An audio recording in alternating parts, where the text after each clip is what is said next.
तैमूरलंग की कीमत।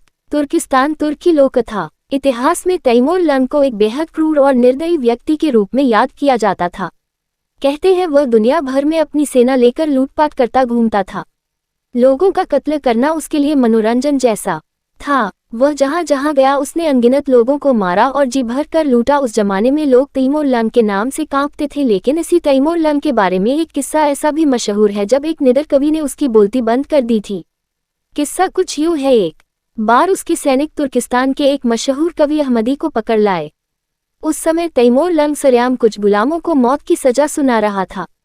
जब उसने कवि अहमदी को देखा तो बोला, सुना है कवि लोग इंसानों के बड़े पारखी होते हैं, जरा बताओ तो इन गुलामों की कीमत क्या होगी। अहमदी बहुत निडर और स्वाभिमानी कवि थे।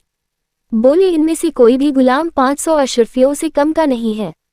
तैमूरलंग, जिसकी नज़र में गुलामों की कोई कीमत नहीं थी, ये सुनकर बोला, अच्छा, इन तुच्छ गुलामों की इतनी अधिक कीमत है तो फिर मेरी कीमत क्या होगी। अहमदी बोले, आप यह न पूछी तो अच्छा है। तैमूर को क्रोध आ गया।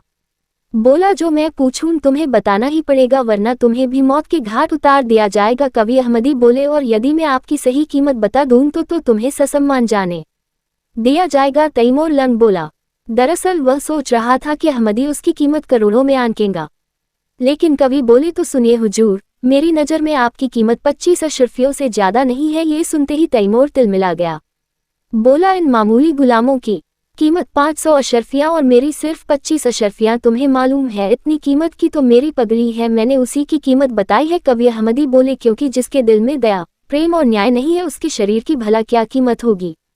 2 कौड़ी भी नहीं। तैमूरलंग इस जवाब से तिलमिला कर रह गया। लेकिन वह सबके सामने कवि को छोड़ देने का वादा कर चुका था, इसलिए उसके पास अहमदी को जाने देने के अलावा और कोई चारा नहीं था।